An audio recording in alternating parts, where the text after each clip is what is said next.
It's a bright sunny day. It's great outside. Let's talk about suicide. Hello, warriors. I chose this date today to talk about what an episode with mixed features is, because it was about this time last year that my mixed episode started. So I'm doing this because if you're going through one, or if you think you're going through one, you should be able to recognize the signs. What are the causes of these kind of episodes? It can be a variety of things. It can be that you're bipolar, or it can be that you have been through a traumatic event of some sort. I normally am not bipolar, but I have been through a traumatic event in my brain, which was the post-withdrawal effects of Lexapro, the antidepressant Escitalopram. And I have a couple of videos on that as well. I'll put it on the link below. So yes, the thing is, 20 days, give or take, after taking my last dose of this antidepressant, I stopped sleeping. And I had insomnia before. It was, I was always an anxious person, so I knew what insomnia is. But this kind of insomnia was so strong that no sleeping pill would help. And that's when I started having suicidal ideation, because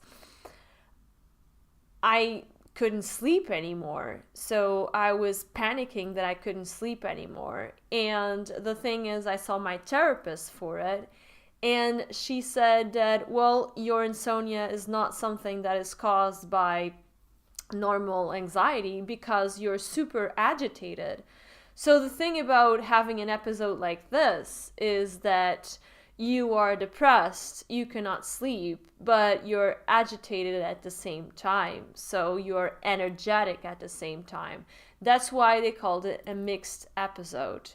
A mixed episode is usually referred to episodes that bipolar people have when they have mixtures of hypomania, which is when you have a lot of energy, you don't have a necessity to sleep, you have, normally in hypomania, you're feeling pretty happy, so you're up, and that mixtured with depressive episodes. So in a depression, you can have suicidal ideation, you feel very low, you feel anhedonia, which is where nothing makes sense anymore. I mean, nothing makes sense in the sense that you stop enjoying everyday lives, everyday things that you used to enjoy in your everyday life. So I remember that, for example, I was watching a series, and I sometimes procrastinate when watching series, and I just couldn't like it. I just couldn't like it because I was not enjoying myself anymore. So if this happens to you, watch out for the signs and run to the shrink. Don't waste any time, because mixed episodes are the most dangerous ones. Because you are depressed, but you also have the energy and the irritation and the impulsivity of a hypomanic episode. So that combined exacerbates the suicidality times 10. So watch out for the signs. Are you having problems falling asleep, but still very energetic? And at the same time, are you feeling low? Are you feeling depressed? And do you have anhedonia? If so, just please run to your doctor. I took way too long to find the correct medication for myself, partially because my episode started in December, so in Christmas time, which was even more horrible, of course. And so my therapist wasn't available. I didn't know that I had to see a shrink. I didn't know what was going on with me. I didn't have the right information, and when I finally went to the emergency room, they gave me the wrong medication, so I had to wait a long time before they gave me the right sort of medication.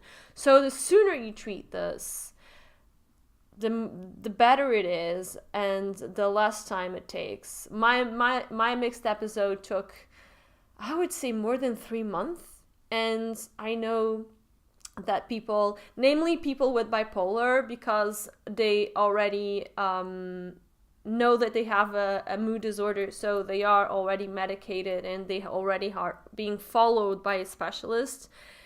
An episode of this sort can last so much less. It can last a week or something like that. So take care of yourself. If you feel like you have this, please don't hesitate in contacting me.